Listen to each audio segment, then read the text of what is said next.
푸시 운동이고요. 그 다음에 이제 회전 운동은 있는데 그 회전 운동은 저희가 코어 쪽에서 다 다루어서 그건 따로 하지는 않을 생각입니다. 그래서 로어 바디 푸시 운동 들어갈 거고요. 그다음에 목차는 푸시 운동, 그다음에 어떻게 해서 교정할 건지, 그다음에 저항 운동의 원리 이렇게 세 가지 준비했고요. 그다음에 이제 뭐 계속 했던 내용들이지만 푸시 풀을 나누어서 정의하는 것이 필요하고, 그래서 그게 움직임 패턴에 대한 체계적인 구분이 필요해서 그렇고요. 그다음에 어떤 방향으로 힘을 사용하는지에 따라서 운동이 그룹화되기 때문에 그렇게 나누고요. 그다음에 이제 구분의 이유는 첫 번째는 근육의 균형 발전, 그다음에 운동 프로그램의 체계성, 그래서 운동 동작의 기능성 향상 이렇게 되어 있고요. 그다음에 뭐 제가 자주 얘기하지만 이 보디빌더의 운동이 뭐 나쁘다는 얘기가 아니고요. 보디빌더를 위한 운동이거든요. 근데 이제 이게 전 국민이 보디빌더는 될 필요 없고, 누군가 보디빌더가 되겠다라고 하면 그 운동이 적합한 거고요. 누군가 스포츠의 어떤 움직임에 어떤 도움을 받겠다라고 하면 사실은 보디빌더의 그 분할하는 운동들은 전체 트레이닝에서 부분적인 파트가 되는 것이 맞다라고 이야기하는 것입니다. 그래서 운동 동작의 기능성을 향상시키기 위한 것들로 만들어져 있고요. 그래서 로어 바디 엑서사이즈에서 보시면 이제 여기는 프레스로 되어 있고요. 어디는 이렇게 프레스 힌지 되어 있는데 푸시로 통일을 하자면 뭐 일반적으로는 글룻, 그다음에 프론탈 사이, 그다음에 카프 머슬 이 세 개가 주요 타겟군이 될 거고요. 대표적인 운동으로는 스쿼트, 스텝업, 런지, 레그 프레스 이런 동작들이 로어 바디 푸시가 되겠죠. 그래서 발이 바닥에 붙은 상태에서 내 몸을 밀어내는 동작에 가깝다라고 보시면 되고요. 대다수의 근육군들을 보고 그 운동을 좀 평가하시면 좋겠다 생각이 됩니다. 그 다음에 이제 뭐 제가 저번에도 말씀드렸듯이 로어 바디 운동을 한다면 하지 중심이면 펠빅을 중심으로, 그러니까 쿼드와 햄스트링의 어떤 길이 장력의 관계, 그 다음에 둔근과 어덕터 또는 QL 정면에서의 그 펠빅의 위아래의 움직임, 이 두 가지를 확인하는 것이 필요하고요. 이 불균형들이 아마도 하지 운동에 제한을 많이 주는 요소로 작용할 것입니다. 그래서 전통적으로 그냥 푸시라고 하면 가블리 스쿼트, 백 스쿼트, 글룻, 그러니까 브릿지 엑서사이즈류 종류, 그 다음에 레그 프레스, 포워드 런지. 근데 이제 여기에서 운동 종목들을 보면 조금 이 풀과 푸시가 조금 이렇게 뭐랄까 오버랩 되어 있는 것이 있어요. 그래서 어떤 곳에서는 하체를 그냥 하나의 운동으로 보는 경우도 있고요. 그 다음에 상체만 이렇게 나누는 경우들이 있습니다. 아무래도 움직임의 자유도 때문에 그런 걸로 생각이 되고요. 그래서 뭐 제가 일하면서 그런 얘기 많이 하거든요. 어떤 그 원리 원칙도 100% 맞아떨어지는 건 존재하지 않고 대략 한 70% 그 정도의 퍼센트에서 맞아떨어지고 나머지는 다 그 번외적인 요소들이 있다라고 생각하시면 돼요. 그래서 큰 스트럭처 시스템 정도만 이렇게 정리를 해주시면 된다라고 생각이 됩니다. 왜 이건 안 맞지라고 생각하면 이게 그렇게 맞을 수 있는 운동은 어떻게 보면 뭐 웨이트 트레이닝, 일반적인 웨이트 트레이닝에서도 용어가 다 다르잖아요. 뭐 그것도 안 맞는 것들이니까 그렇게 보면, 그래서 그렇게 생각하시면 될 것 같습니다. 자, 그다음에 이제 운동들을 조금 보면 이제 스쿼팅 상태에서 뭐 예를 들어 니 페인이 존재하다라고 하면 일반적으로는 쉐어링 포스라고 하죠. 그 피머는 익스터널 로테이션 되고 티비아는 인터널 로테이션 되는 동작에서 불편함이 생기고요. 반대로 반대인 경우 피머는 인터널이 되고 티비아는 익스터널 로테이션, 그러니까 쉐어링 포스라고 하거든요. 그러니까 그러니까 피머와 티비아의 역방향의 움직임일 때 가장 무릎의 데미지가 크다. 그래서 이제 그것을 좀 정의하는 게 필요하고요. 그래서 이제 요 두 가지의 폼들이 지금 보시면 모두 다 익스터널 로테이션을 기본적으로 추구하거든요. 그래서 익스터널 로테이션을 기본으로 생각하면 된다. 근데 제가 이거 할 때마다 얘기를 하는데요.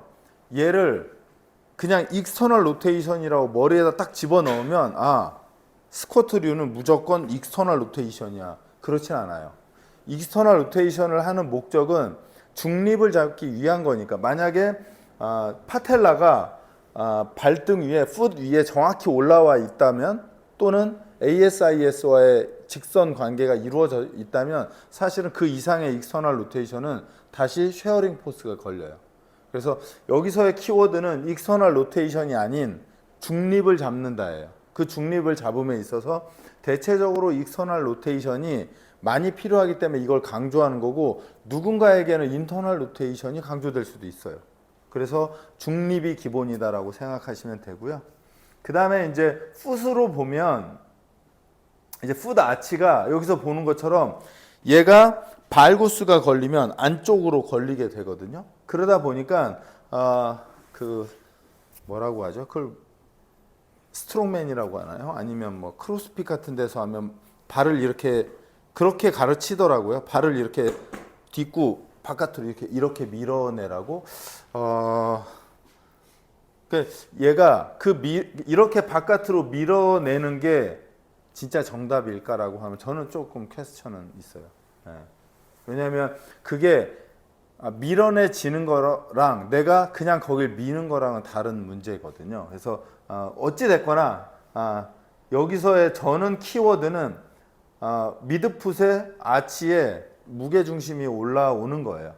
근데 지금 여기서는 표현되지 않았지만 발가락이 지면에서 떨어지면 제가 볼 때는 정상적인 뭐 리프팅을 하기 어렵거든요. 특히 이제 이 스쿼트에서 조금 조심해야 될 거는 기능성 스포츠나 라켓 스포츠에서 저렇게 익스터널 로테이션을 강조하면 반대로 인터널 로테이션이 움직임이 완전 제한돼 버리는 경우들도 생기거든요. 그래서 이제 그런 것들은 조금 조심해야 된다.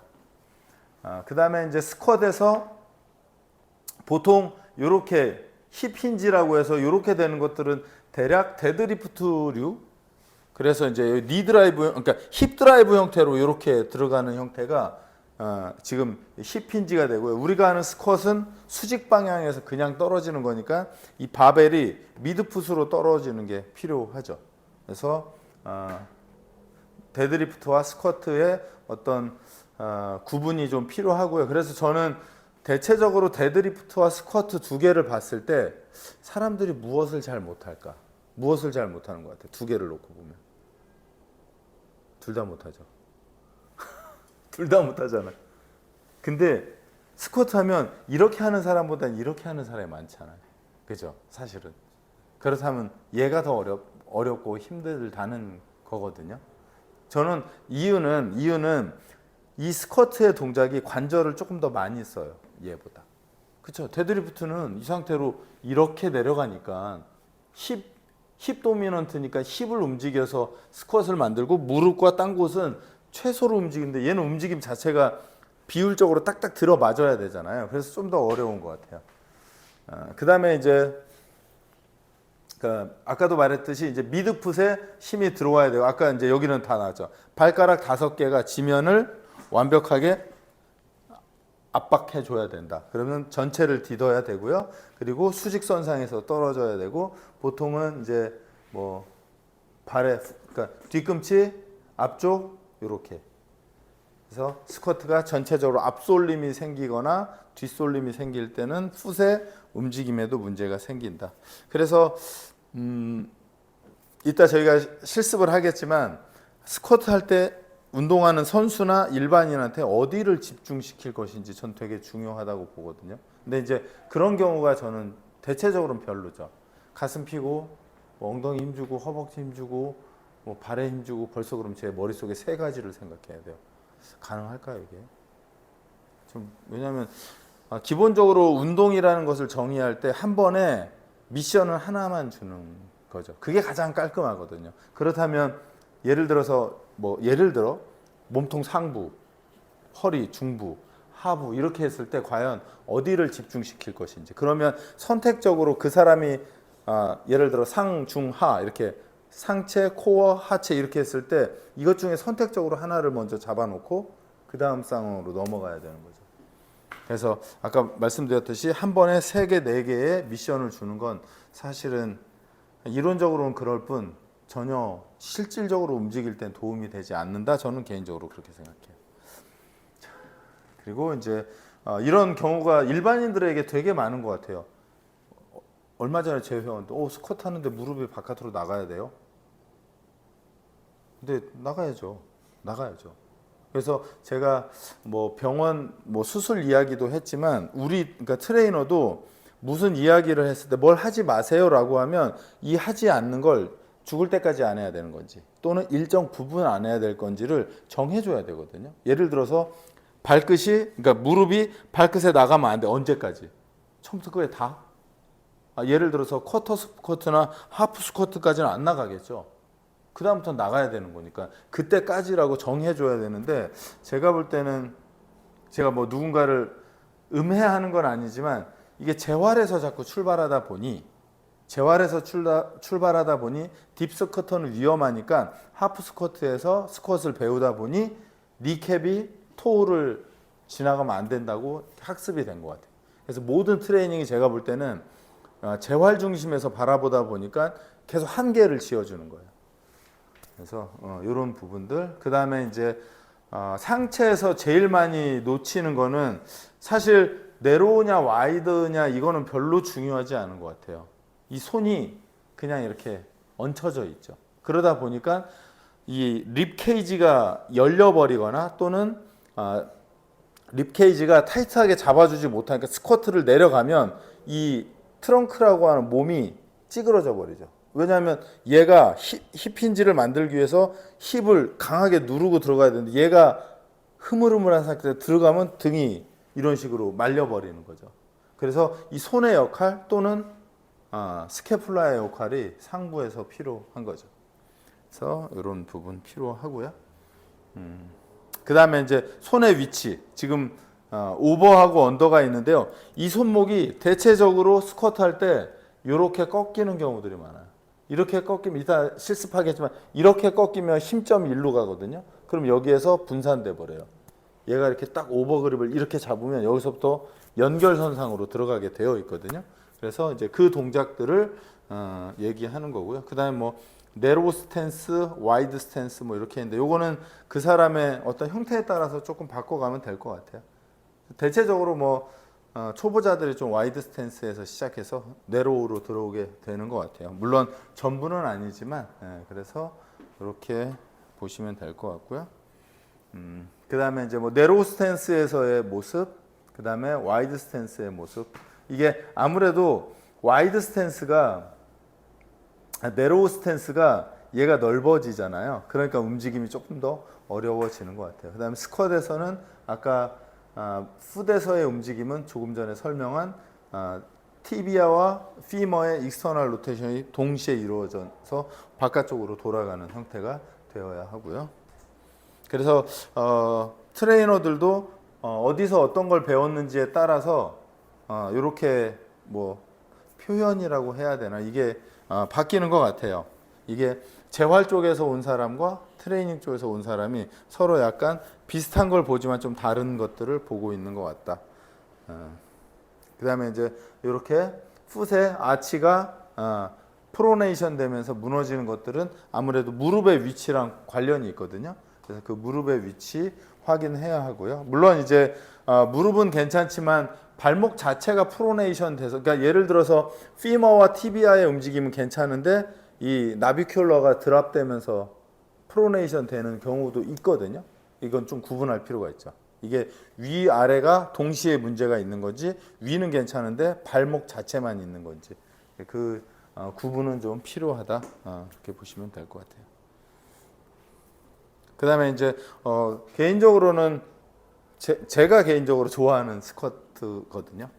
왜냐하면 프론트 스쿼트를 하게 되면 기본적으로 특히 이제 힙 도미넌트가 있는 사람들은 이렇게 숙여지잖아요. 여기에다 걸어놓으면 이게 숙일 수가 없거든요. 쏟아져 버리니까. 그러면 레인지를 어느 정도 고정해 놓고 정상적인 노멀 스쿼트로 들어가서 동작을 하는 데 있어 좋긴 한데 지금 이제 이렇게 잡는 것 자체가 부담이거든요. 그래서 이제 뭐 만약에 이렇게 못 걸면 그냥 그대로 올려놓고 해도 괜찮다. 저는 생각하고요. 그래서 특히 이제 하지의 움직임이 좋지 않다면 저는 프론트 스쿼트 또 그래서 가블리 스쿼트를 많이 하는 이유도 사실 그런 거랑 저는 같다고 봅니다. 그 다음에 이제 우리가 많이 하고 있는 런지 동작들 뭐 잘 아시는 것처럼 지금처럼 표준화된 런지는 이렇게 상체가 수직으로 떨어져서 90, 90이죠. 앞무릎 90, 뒷무릎 90. 얘가 표준화되어 있는 건데요. 만약에 여기에서도 이제 모디파이가 된다면 만약에 힙의 사용이 너무 되지 않는다면 이렇게 되면 이제 쿼드의 사용이 너무 많아지니까 상체를 앞으로 숙인 상태가 돼서 힌지를 걸어주면 힙 쪽으로 아무래도 자극이 많이 가게 되겠죠. 그래서 내가 쿼드 중심으로 운동을 할 거냐 아니면 힙 힌지를 통해서 글루 쪽으로 힘을 보낼 거냐에 따라서 조금씩 달라지겠죠. 그래서 그게 상체의 수직이냐 아니면 전방으로 약간 기울기를 가져갈 거냐 그런 차이가 있겠고요. 그 다음에는 이제 뭐 스프릿 런지 뭐 동일해요. 상체 세우는 것, 그 다음에 상체를 앞으로 숙여주는 것, 그게 쿼드 쪽으로 집중할 건지 글루 쪽으로 갈 건지에 대한 어떤 구분 필요하고요.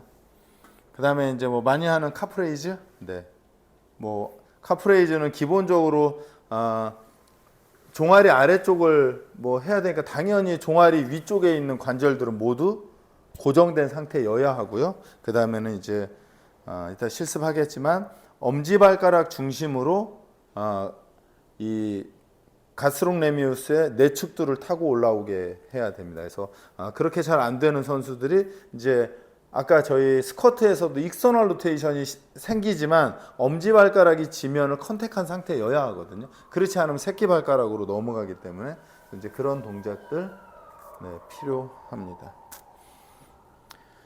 자, 그 다음에 이제 저항운동의 원리 뭐 그대로 우리가 RM 제가 이거 계속 하는 이유는 잊어버릴까봐 절대 잊어버리면 안 되니까 리피티드 맥시멈은 반복 횟수의 실패를 말하는 거고요. 그 실패는 예를 들어서 15번 즈음에서 실패면 근지구력이 되는 거고요.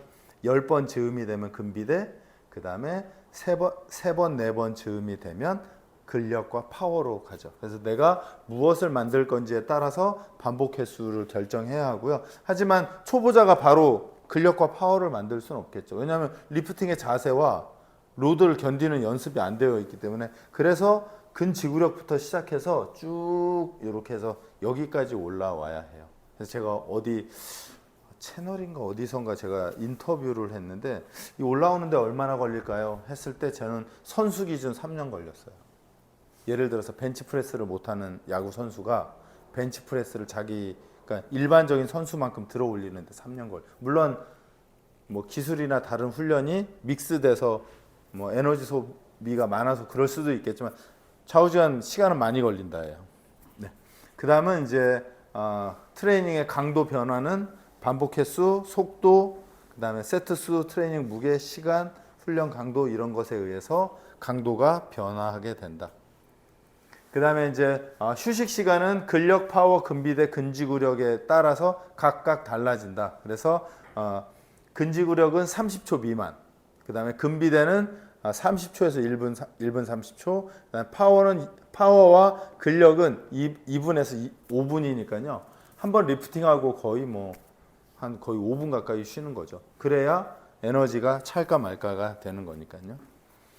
자, 그리고 이제 마지막은 이제 저항 운동의 원리에서 템포, 이센트릭, 그다음에 아이소메트릭, 컨센트릭 크게 세 가지로 봤을 때 초보자일수록 그러니까 아이소메트릭에서 시간을 많이 보낸다는 건 교정 운동을 하겠다. 왜냐하면 교정 운동 자체가 등척성 수축이거든요. 그래서 아이소메트릭에서 시간을 많이 보내줘야 되고요. 그 다음에 중급자가 되면 아무래도 컨센트릭에 집중이 될 거고 이센트릭에 집중이 된다면 아마도 고수일 가능성이 크겠죠. 그래서 대략적으로는 우리가 움직임의 리듬으로 봤을 때 아이소메트릭, 컨센트릭, 이센트릭 세 개의 구간이 필요하고 그 구간에서 만약에 스쿼트의 교정이다 그러면 이센트릭에서 내려가서 이제 다시 컨센트릭으로 바뀌는 가장 낮은 공간에서 2초든 3초든 머물러서 이 동작에 변환되는 것을 만들어주는 게 필요합니다. 그래서 그 뭐 비율들은 뭐 이렇게 나와 있기는 해요. 이센트릭 3, 아이소메트릭, 컨센트릭, 그다음에 아이소메트릭. 여기에 아이소메트릭은 스탠딩 상태가 되겠죠. 그렇죠? 이 상태가 돼요. 그래서 이제 그거에 의해서 템포가 바뀌어 가고요. 개인적으로 저는 네, 이 템포 많이 신경 안 쓰는 것 같아요, 기본적으로. 네, 근데 저는 굉장히 중요한 요소라고 보고요. 왜냐하면 혹시 선수를 트레이닝 시킨다 해도 그 선수가 야구든 축구든 배구든 농구든 다 템포 안에서 존재하거든요. 내 점프를 뛰어도 내가 힘을 모으는 시간, 점프를 하는 시간들이 각각 달라요.